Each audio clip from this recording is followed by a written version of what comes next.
இப்ப அப்படியே இந்த பக்கம் காட்டுக்குள்ள போன க்ளோவரை காட்டுறாங்க. தன்னோட அக்காவை எப்படியாவது தேடி கண்டுபிடிக்கணும்னு முயற்சி பண்ணிக்கிட்டு இருப்பா. அப்ப திடீர்னு அவளோட காலு ஒரு கரடி பொறிக்குள்ள மாட்டிக்குது. வலியால் அப்படியே துடிச்சு போயிடுறா. அதை ஓபன் பண்ண முயற்சி பண்றா. பட் அவளால் அதை ஓபன் பண்ண முடியல. ரொம்ப ஸ்ட்ராங்கா இருக்குது. அப்பதான் அந்த கரடி பொறி ஏதோ சங்கிலியால கட்டப்பட்டு இருக்கிறத பாக்குறா. அந்த சங்கிலி நேரம் ஒரு குகை மாதிரி இருக்கு. அதுக்குள்ள போகுது. அந்த குகைக்குள்ள இருந்து வேற ஏதோ கொடூரமான சத்தம் கேக்குது. திடீர்னு ஏதோ ஒண்ணு க்ளோவர் அந்த குகைக்குள்ள புடிச்சு இழுத்துட்டு போக அவளோட அலறல் குரல் மட்டும் தான் கேக்குது. அவளுக்கு என்ன ஆச்சுன்னு தெரியல. இப்ப இந்த பக்கம் நினாவையும் ஏபையும் காட்டுறாங்க. ஏபோட உயிர் ஊசலாடிக்கிட்டு இருக்குது. அந்த சமயத்துல எனக்கு சாவ நினைச்சு ரொம்ப பயமா இருக்கு நினான்னு சொல்ல, சாவுனா எல்லாருக்கும் பயம்தான். ஆனா அதுக்காக ஃப்ரெண்ட்ஸை சாக விட்டுட்டு நாம வாழ்ற ஒவ்வொரு நிமிஷமும் நமக்கு நரக வேதனையை கொடுக்கும். சோ நாம எல்லாரும் சேர்ந்து ஒன்னா இந்த இடத்த விட்டு தப்பிப்போம் அப்படின்ட்டு சொல்லிட்டு இருக்கும் போது எங்க இருந்துதான் அந்த மலமாடு வந்தான்னு தெரியல. பேசிட்டு இருந்த இவங்க ரெண்டு பேத்தையும் கொண்டுட்டான். இன்னொரு பக்கம் க்ளோவரை தேடி மேக்ஸும் மேகனும் போனாங்க இல்லையா? அப்படி போனவங்க க்ளோவரை தேடி கண்டுபிடிச்சாங்களோ இல்லையோ, அங்க சுத்திட்டு இருந்த ஜாம்பி பேயை கண்டுபிடிச்சிட்டாங்க. அந்த பேய் இவங்களை விடாம துரத்த இவங்களும் அந்த பேய் கிட்ட இருந்து தப்பிக்க ஓடுறாங்க. அப்படி ஓடும்போது மேகன் ஒரு இடத்துல கால் தடிக்கு கீழே விழுறா. அவ விழுந்த இடம் பாத்தீங்கன்னா ஒரு வீட்டோட கூரை போல. ஆல்ரெடி அந்த டவுன்ல தான் பல வீடு மண்ணுக்குள்ள புதைஞ்சு போயிடுச்சு இல்லையா? அதுல ஒரு வீட்டோட கூரையில ஒரு போர்ஷன்ல மட்டும் கண்ணாடி வச்சிருப்பாங்க போல.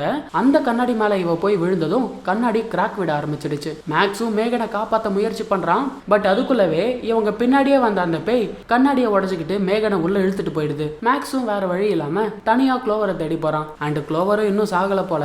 எப்படியோ அந்த குகைக்குள்ள இருந்து தப்பிச்சு வெளியே வந்துட்டான். பட் அந்த ட்ராப் அவளால ஓபன் பண்ண முடியல. அப்ப கரெக்டா மேக்ஸும் அந்த இடத்துக்கு வந்துட்டான். அந்த ட்ராப் ஓபன் பண்ண அவனும் முயற்சி பண்ணிட்டு இருக்கும்போது அந்த குகைக்குள்ள இருந்து ஒரு உருவம் வருது. இப்பதான் படத்துலயும் மரண ட்விஸ்ட்.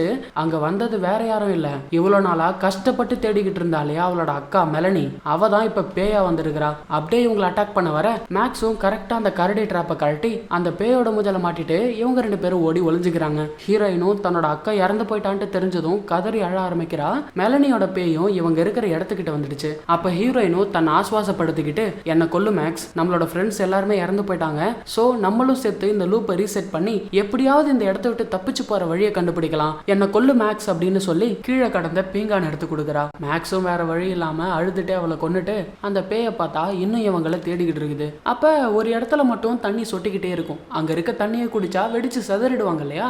மேக்ஸும் 2 டிராப் தண்ணியை குடிச்சிட்டு அந்த பேயை பார்த்து கெட்ட வார்த்தையிலே திட்ட அந்த பேயும் இவனை பார்த்து ஒரு கத்து கத்துது. அதே சமயம் இவனோட உடம்பும் வெடிச்சு செதறுது. அப்படியே டைம் லூப்பும் ஸ்டார்ட் ஆகுது. பட் அதுக்கு முன்னாடி ஃபிளாஷ்பேக் ஒன்று போகுது. அது என்னன்னா, க்ளோவரோட அம்மா இறந்து போன பிறகு அம்மா இல்லாத வீட்டில் என்னால் வாழ முடியாது, பயங்கர டிப்ரெஷனாக இருக்குன்னு சொல்லிட்டு வீட்டை விட்டு வெளியே போயிருப்பா இல்லையா? அப்போ கூட ஹீரோயினுக்கும் மெலனிக்கும் பயங்கர வாக்குவாதம் நடந்திருக்கும். கடைசியில் மெலனி வீட்டை விட்டு வெளியே போயிருப்பா. க்ளோவரும் அவ பின்னாடியே போக பதறி அடிச்சுக்கிட்டு தூக்கத்துலேருந்து எழுந்திருக்கிறா. அப்போ மேக்ஸ் தான் அவளை ஆஸ்வாசப்படுத்துறான். அப்போ ஏபி இந்த மாதிரி, கைஸ் என்னோட முதுகில் என்னமோ பண்ணுது, பயங்கரமாக வலிக்குது, என்னென்ன கொஞ்சம் பாருங்க அப்படின்ட்டு காட்ட அவன் கொஞ்சம் கொஞ்சமாக மான்ஸ்டராக மாறிக்கிட்டு இருக்கான். பட் அவன்கிட்ட மற்றவங்க அதை வெளிக்காட்டிக்காம ஒன்றும் இல்லை சும்மா அப்படின்ட்டு சொல்லி சமாளிக்கிறாங்க. ஹீரோயினும் ஆமா நம்ம எத்தனை இரவுகளை கடந்திருக்கோம் அப்படின்ட்டு கேட்கும்போது மேக்ஸ் 4 இரவுகள் அப்படின்னு சொல்ல, இல்லை 5 இரவுகள் அப்படின்னு ஏப் சொல்றான். 4ம் இல்லை 5ம் இல்லை, மொத்தமாக 13 இரவுகள் அப்படின்னு நினா சொல்றா. என்னது 13 இரவுகளா? எங்களுக்கு அப்படி எதுவும் ஞாபகம் இல்லையே அப்படின்னு சொல்லும் போது, நம்பலனா அந்த ரெஜிஸ்டர் புக்கை பாருங்க, என்னோட 13 கையெழுத்து இருக்குன்னு சொல்றா. இவங்களும் போய் பாக்குறாங்க. பார்த்தா அவ சொன்ன மாதிரி 13 கையெழுத்து இருக்கு. அது மட்டும் இல்ல, அங்க இருக்கிற மத்த கையெழுத்து கூட 13 தடவைக்கு மேல தாண்டல. அதை பார்த்ததும் இவங்களுக்கு புரிஞ்சு போயிடுச்சு இதுதான் அவங்களோட கடைசி இரவுன்னு. அண்ட் அப்பதான் ஹீரோயினுக்கு ஒரு விஷயம் ஞாபகம் வருது. என்னன்னா, முன்னாடி சீன்ல ஒரு சூனியக்காரி கிளவி சொல்லியிருப்பா இல்லையா, உயிர் பழைங்க, ராத்திரி முழுக்க உயிர் பழைங்க, இல்லனா இதுல நீங்களும் ஒரு அங்கமா மாறிடுவீங்க அப்படின்னு சொல்லியிருப்பா இல்லையா? அதுக்கான அர்த்தம் என்னன்னா, மொத்தமா இவங்களுக்கு 13 சான்ஸ், அதாவது 13 இரவுகள். அந்த 13 இரவுகள்ல இவங்களால இந்த இடத்த விட்டு தப்பிச்சு போக முடியல அப்படின்னா மற்றவங்கள மாதிரி இவங்களும் இந்த இடத்துல ஒரு பேயா மாறிடுவாங்க.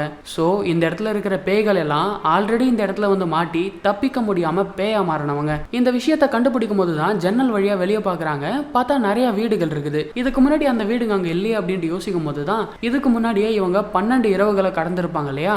அப்படி ஒவ்வொரு இரவையும் கடக்கும் போது புது புது வீடு வந்திருக்கும். அது கூடவே புது புது பேய்களும் வந்திருக்கும். பட் இதெல்லாம் ஏன் நமக்கு ஞாபகம் இல்லை அப்படின்னு யோசிக்கும் போதுதான் மேகனை காணோம் அப்படிங்கறத நோட் பண்றாங்க. உடனே நினா போய் அந்த வீடு முழுக்க தேடி பாக்குறா. பட் மேகனை காணோம். ஒரு பக்கம் நைட் என்ன ஆச்சுன்னு உங்களுக்கு ஞாபகம் இல்லை, இன்னொரு பக்கம் மேகனை காணோம். அப்படி போன நைட் என்னதான் ஆச்சு, ஏன் நமக்கு எதுவும் ஞாபகம் இல்லை அப்படின்ட்டு யோசிக்கும் போது ஏபுக்கு ஒரு ஐடியா. என்னன்னா, ஏபு இங்க வந்ததுல இருந்து எல்லாத்தையும் வீடியோ எடுத்து வச்சிருப்பான். அது ஒவ்வொரு லூப்லயும் தொடரும். சோ அதுல ஏதாச்சும் பார்த்தா நமக்கு தெரிய வரும்னு சொல்லிட்டு இவனும் மொபைல் எடுத்து செக் பண்றான். அதுல இது வரைக்கும் அவன் ரெக்கார்ட் பண்ண அந்த 12 லூப்போட வீடியோவும் இருக்குது. அப்படியே அப்படியே ஒவ்வொரு லூப் வீடியோவா செக் பண்றாங்க. அதுல ஒரு வீடியோல ஹீரோயினோட கண்ணத்துல ஏதோ ஒரு புழு நின்றுட்டு இருக்குது. அதை எடுக்கலான்ட்டு முயற்சி பண்ணும்போது டக்குன்னு அது உள்ள போயிடுது. அண்ட் அவளோட முகமும் விகாரமா மாறுது. அடுத்த வீடியோல இவங்க ஏதோ ஒரு எக்ஸிட் கிட்ட போயிருக்காங்க. அந்த இடத்துல ஒரு பேய் வந்து இவங்களை அட்டாக் பண்ணிருக்குது. இன்னொரு வீடியோல இவங்க தப்பிக்க முயற்சி பண்ணும்போது அந்த ஜாம்பி பேய் இவங்களை வந்து அட்டாக் பண்ணிருக்கு. அப்ப மேக்ஸும் கத்தியால குத்தி அந்த பேயை சாகடிக்க பார்த்திருக்கான். பட் எவ்வளவு குத்தியும் அந்த பேய் சாக மாட்டேங்குது. இன்னொரு வீடியோல நினாவோட கண்ணுல இருந்து ரத்த கண்ணீர் வருது. இப்படி இவங்க ஒவ்வொரு வீடியோவா பார்த்துட்டு இருக்கும்போது கடைசி வீடியோ வருது. அதுல மேகனை தவிர மற்றவங்க எல்லாருமே செத்து போயிட்டு இருக்காங்க. அப்ப அந்த டாக்டர் இவங்க எல்லாரும் செத்துட்டாங்களான்னு செக் பண்ண வந்திருக்கான். மேகன் மட்டும் உயிரோடு இருக்கிறது அவனுக்கு தெரியல. அரையும் குறையமா அவனும் செக் பண்ணிட்டு அந்த சுரங்கப்பாதை வழியா போயிருக்கிறான். அப்ப மேகனும் கைஸ் அந்த டாக்டர் அந்த சுரங்கத்து வழியா தான் போயிருக்கான். அதுக்குள்ளதான் நம்மளுக்கு ஏதாச்சும் ஒரு வழி கிடைக்கும். நான் அவனை ஃபாலோ பண்ண போறேன் அப்படின்னு சொல்லிட்டு அவளும் அந்த சுரங்கப்பாதைக்குள்ள போயிருக்கிறா. இதை இவங்க பார்த்துட்டு இருக்கும்போது திடீர்னு ஒரு சைரன் சத்தம் கேக்குது. என்ன இருக்குன்னுட்டு ஜன்னல் வழியா பார்த்தா மொத்த பேய்களும் இந்த வீட்டை ரவுண்டு கட்டிடுச்சுங்க. அட கடவுளே. ஃப்ரெண்ட்ஸ், இந்த இடத்த விட்டு நம்ம ஓடணும் அப்படின்ட்டு நீ என்ன சொல்ல? இல்லை, எத்தனை முறை தான் அதுங்க கிட்டேருந்து ஓடி ஒளியறது. இந்த முறை நான் விடுறதா இல்லை, எதிர்த்து போராட போகிறேன். அந்த டனல்குள்ளே போக போகிறேன். அந்த டாக்டரை கண்டுபிடிச்சி அவனை கொன்று மேகனையும் காப்பாற்றுவேன் அப்படின்னு சொல்லிட்டு க்ளோவர் அங்கே இருக்கிற கோடாரியையும் டார்ச்சையும் எடுத்துக்கிட்டு கிளம்புறான். அப்போ அவளோட ஃப்ரெண்ட்ஸும் அவளை தடுத்து, நில்லு க்ளோவர், எப்படியும் சாக போகிறோன்னு முடிவாயிடுச்சு, ஏன் கடைசி வரைக்கும் ஒன்றா போராடி பார்க்கக்கூடாதுன்னு சொல்லிட்டு இப்போ இவங்க எல்லாரும் சேர்ந்து அந்த சுரங்கத்துக்குள்ளே போகிறாங்க. அப்படி போகும்போது ஒரு சில வீடுகள் அந்த சுரங்கத்துக்குள்ளவே புதஞ்சு போயிருக்குது. அதனால இவங்களும் கிடைக்கிற சந்த புந்தலெல்லாம் பூந்து அந்த இடத்த விட்டு தாண்டி போறாங்க. அப்படி போயிட்டு இருக்கும்போது திடீர்னு இவங்களுக்கு முன்னாடி அந்த ஜாம்பி பேய் இருக்குது. இவங்களும் சத்தம் போடாம அந்த பேய் கிட்ட இருந்து தப்பிக்க பாக்குறாங்க. அப்படி இருந்துமே அந்த பேய் கண்டுபிடிச்சிட்டு இவங்களை அட்டாக் பண்ண வர கோடாரியால அந்த பேய் அட்டாக் பண்ணிட்டு இவங்க அந்த இடத்த விட்டு தப்பிச்சு வர்றாங்க. ஆனா அந்த பேய் கத்தன சத்தத்தால மொத்த பேயும் வெறிகொண்டு இவங்களை துரத்த ஆரம்பிக்குது. இவங்களும் அந்த பேய் கூட்டத்துக்கிட்ட இருந்து தப்பிக்க ஓடுறாங்க ஓடிக்கிட்டே இருக்காங்க. அதுக்குள்ள இவங்களை பின்னாடி துரத்துக்கிட்டே வர கரெக்டா ஒரு வீடு மாதிரி வருது. இவங்க அதுக்குள்ள ஓடி போய் ஷட்டரை க்ளோஸ் பண்ணிக்கிறாங்க. இவங்களும் அதுங்க கிட்ட இருந்து தப்பிச்சிட்டோம் அப்படின்ட்டு நினைக்கிறதுக்குள்ள கண்ணாடியை உடச்சிக்கிட்டு மலைமாடு அங்க வரான். இவங்க 5 பேரையும் போட்டு தள்ளலான்ட்டு தான் வந்திருப்பான் போல. அப்ப மேக்ஸும் க்ளோவர் கிட்ட, இந்த மலைமாடை நாங்க பாத்துக்கிறோம், நீ போய் மேகனை கண்டுபிடி அப்படின்னு சொல்ல அந்த மலைமாடு ஹீரோயின் அட்டாக் பண்ண போறான். அப்ப மேக்ஸும் ஒரு 10 எடுத்து அந்த மலைமாடோட மண்டையில அடிக்க ஹீரோயினை விட்டுவிட்டு இவங்க 4 பேர் பக்கம் திரும்புறான்.